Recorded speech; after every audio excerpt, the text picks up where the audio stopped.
Hello and welcome to Level Up Your Life. I am Mark Black, transplant recipient turned 4-time marathon runner, entrepreneur, and coach. Each week on this show, we bring you strategies, concepts, and tactics to help you take your work, your health, and your relationships to the next level. It's time to begin. Let's get ready to level up. All right, hello and welcome to another episode of Level Up Your Life. This is your host, Mark Black. Thank you for joining us. In today's episode, I want to talk about how to balance striving for better while maintaining our mental health and wellness, especially during a very challenging time. You know, we're living in uncharted waters right now. We're all, as we record this anyway, still in stay-at-home, stay-safe mode. The economy and the world will probably start to open up in the days and weeks to come. But it's a very difficult time for everybody, and an interesting time as somebody who strives to be always getting better, who is interested in personal and professional development. How do you balance trying to get better, trying to set goals, trying to be motivated, trying to inspire others, while at the same time managing expectations, managing your mental health, managing your wellness? So here's the challenge. It can be very easy to push ourselves too much at any time, but especially at times like this, right? When we're already under a lot of stress, while there are already a lot of changing things happening in our environment on a constant basis, we're constantly being required to make adjustments and adapt on the fly. The rules of engagement are changing constantly. It can be very tricky to manage all of that while at the same time trying to do the things that we usually like to do as people who want to get better, as people who want to level up, right? As people who want to level up and get better, we're always striving to set bigger goals, to push ourselves further, to stretch our limits. And while all of that can be healthy and is healthy a lot of the time, in times like this, we have to do that with a modicum of perspective and with a little bit of control. Because when our energy is being used up so much just by existing, just by trying to keep up with the changes and figure out new ways of making things work, it's very easy to get burnt out. And at a time like this, that is a real danger, especially for folks, myself included, who are trying to get better all the time. And so today I wanted to talk about how do we figure out the balance between continuous improvement and not going backwards because we're jeopardizing our mental and emotional and physical health so that we don't burn out, right? So I have 3 ideas for you today. I certainly don't pretend to have all of the answers, but I think these things will help you. And I welcome your comments down below if you have ideas, things that are working for you, on how we can not just stop and get stuck in the sand and say, let's just or stuck in the water and let's just tread water and try and survive, right? We do want to continue to grow, but how can we do that in a healthy way so that we're not simultaneously pushing ourselves too far as we cope with everything that's going on? Because look, here's just a quick perspective for me.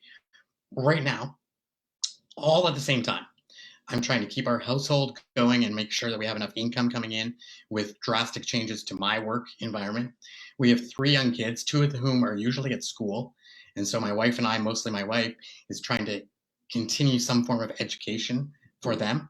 We're trying to make sure that our kids get outside and get healthy exercise and get fresh air despite having to social distance. I'm trying to figure out all this new technology to create virtual live presentations for my clients that I'm happy to say is now ready to go so that I can deliver basically very similar experiences to what I would do on a stage for an organization. I can now do from my home office after a lot of investigations and studying and trial and error and all of that stuff. So all of that has been done just to kind of prop things up, just to kind of maintain what was there in January. And then at the same time, back in December, early January, I had goals for this year. I had growth goals. I had things I wanted to get done. I had a book that I want to write. I've got this podcast that I want to continue to do.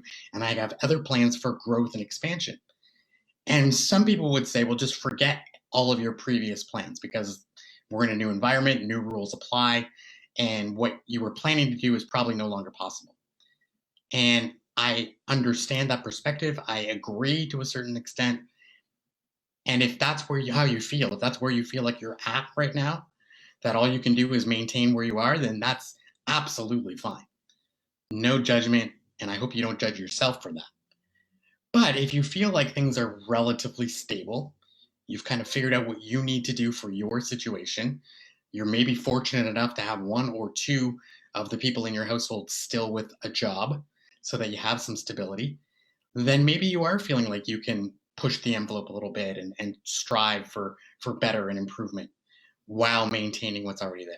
And so if that's where you are right now, then this is specifically for you. If not, if you're feeling like, look, I just need to get through the next couple of months, then by all means do that, right? But here's some ideas on how we can try and find the balance between those two things. Number one is accepting reality as it is today, however you see that. And to be sure, that's challenging to even assess what reality is right now with all of the news sources that we have to listen to. But what is your reality right now? Just be brutally honest with yourself and accept what is.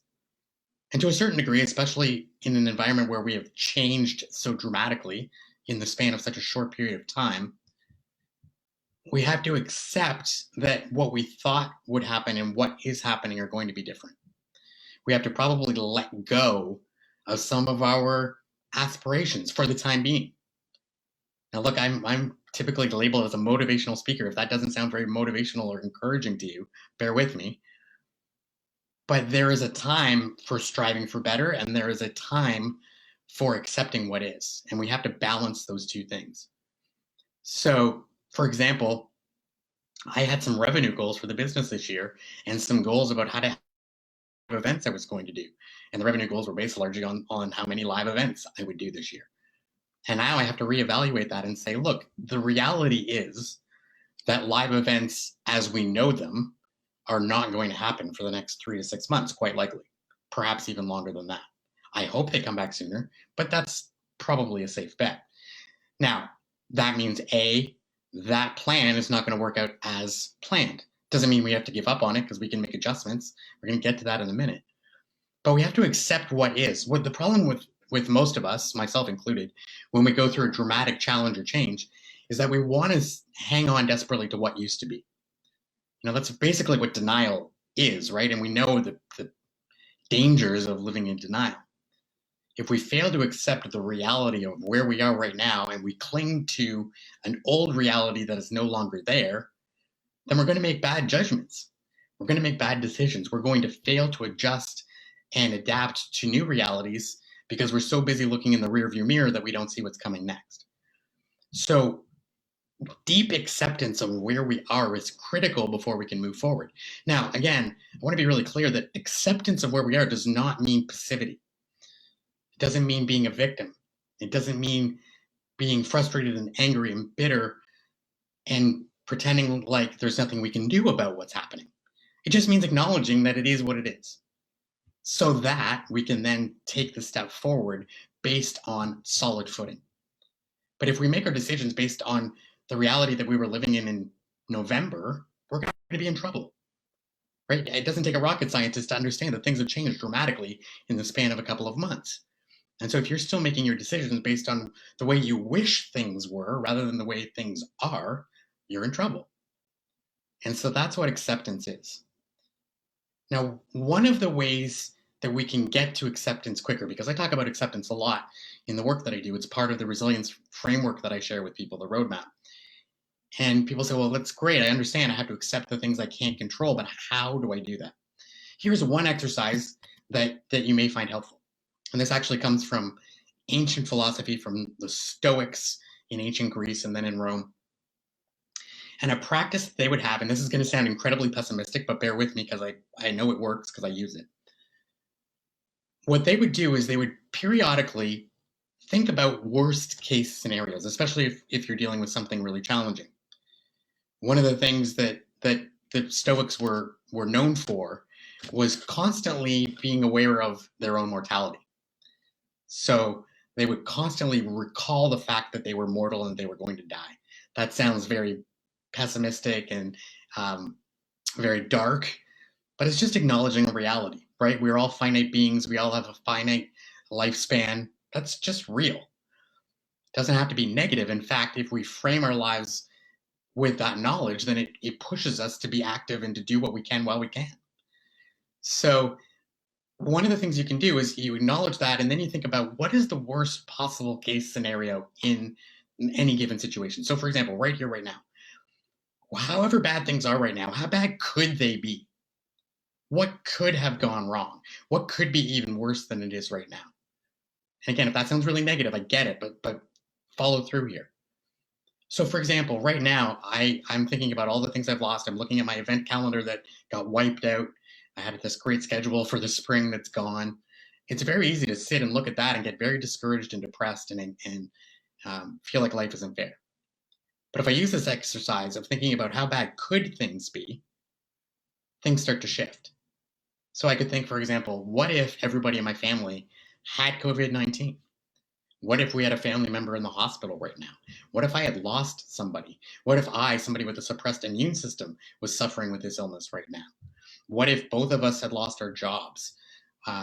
What if one of our kids was sick? Like, any of those scenarios is infinitely worse than what we're dealing with right now.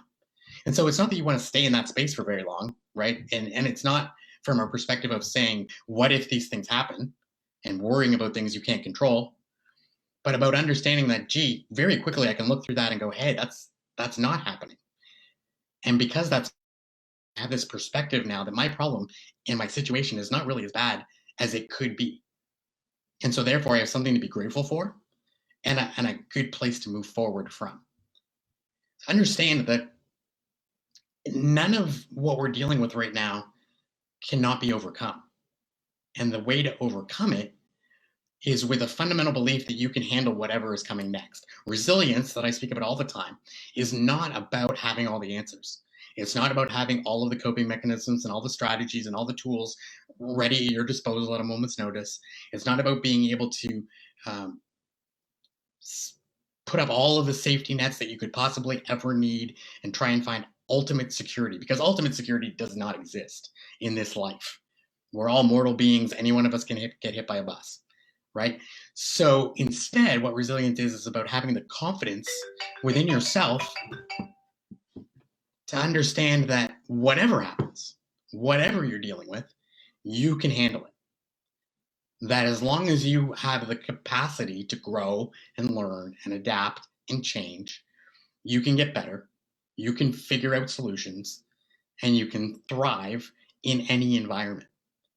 So resilience is ultimately about your capacity to get better, your capacity to learn, your capacity to adjust and to change.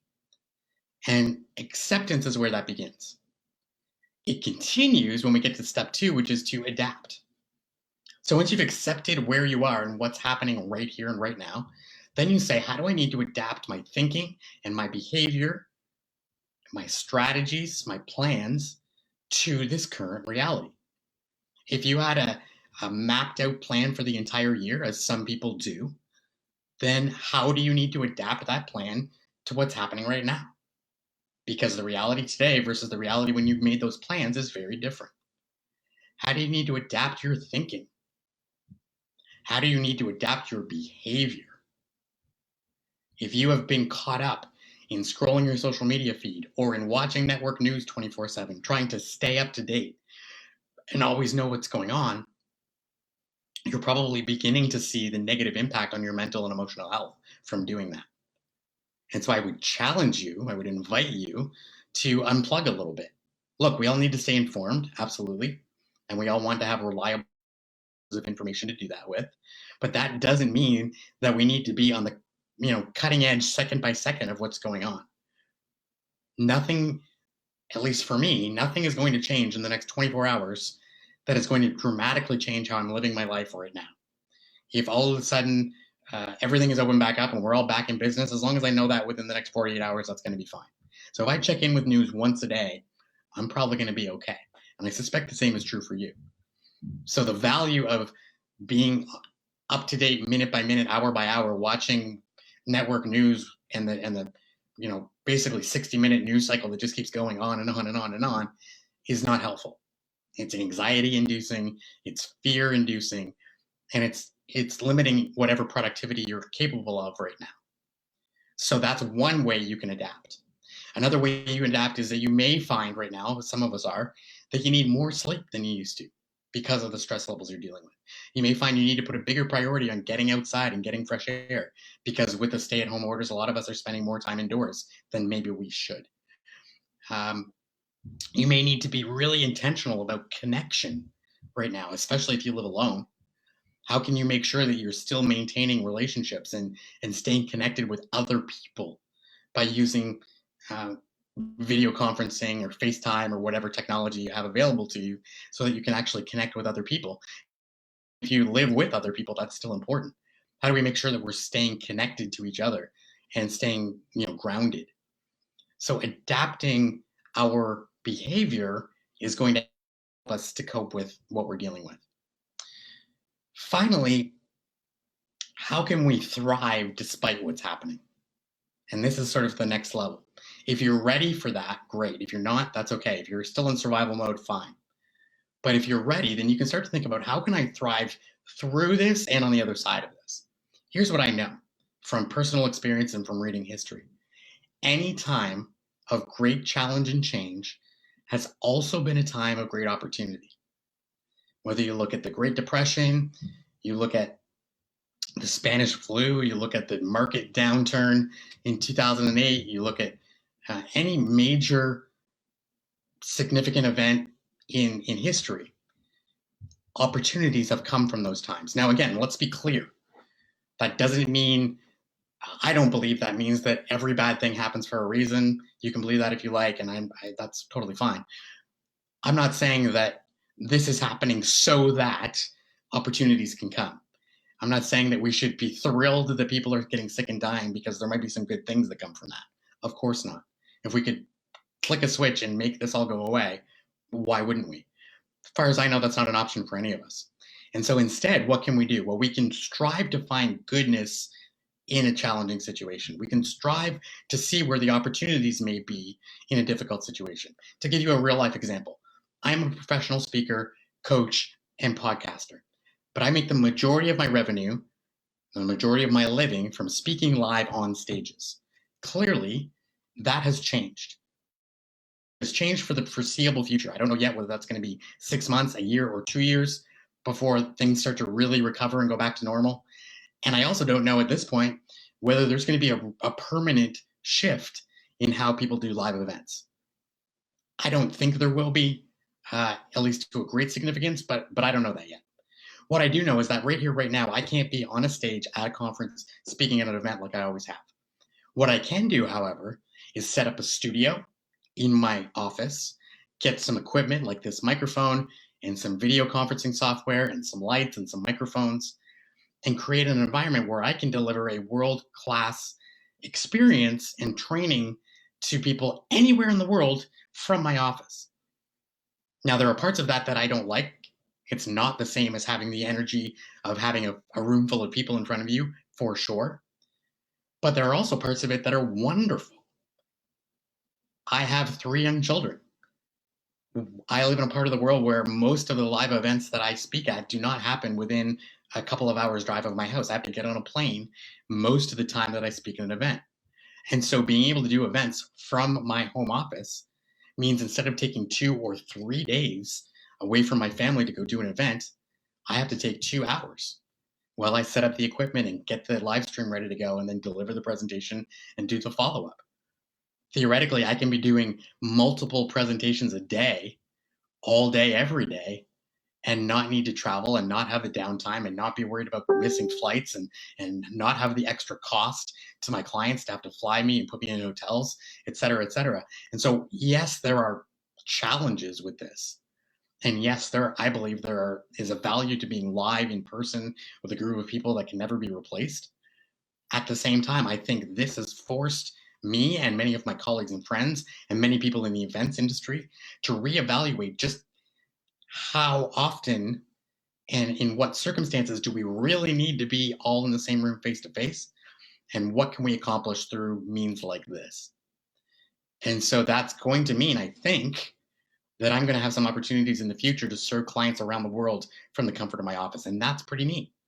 And that is something that I was pushed in because of this environment. So again, not that I would wish this on anybody, but there will be opportunities, and that's just one example, that come from this situation. There will be businesses birthed during this time that would not have been birthed otherwise. And I say that because if you look back at all of those major milestones in history where major challenges affected large populations, that was true. If you look at 2008, 9, 7, 8, 9, during that period where we had major economic downturn, you'll also discover it was a time where some of the big brand name businesses that we are all familiar with today were born. Things like Uber were born during that time. Why? Because great challenge creates innovation.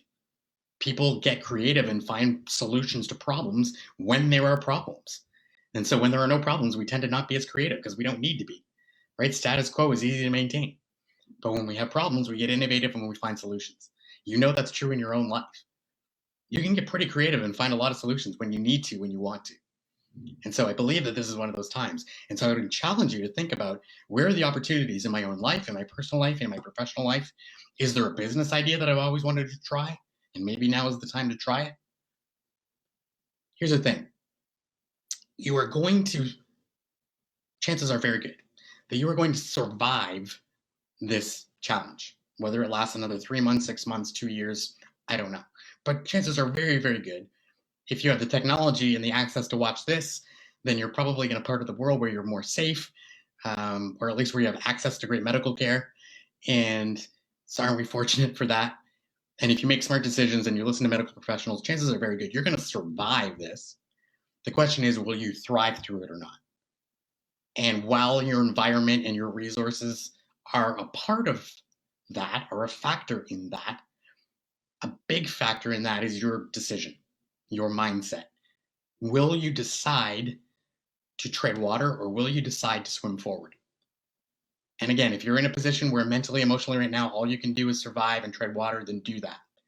And if you need a life jacket or a life preserver, please reach out to somebody and ask for that. There are lots of us who are going through periods where we're going to need that. Mental health is and will continue to be a major challenge in this environment. And all of us have to be aware of that. And if you have a pre-existing mental health challenge, then that needs to be front of mind for you, and you need to prioritize that. And if you need help with it, please, please, please reach out so that we can help each other. And we need to be, willing to share that vulnerability with each other so that we can help each other.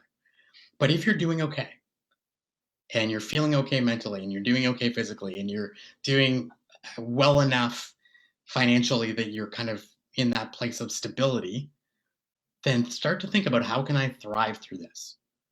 How can I grow? How can I learn? How can I find a new opportunity? Because there are opportunities out there if you're willing to see them. So I hope that's helpful for us.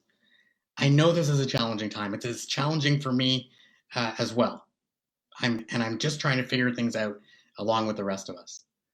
But what I believe fundamentally is that every single person listening to this right now, if you are watching me, this is true for you.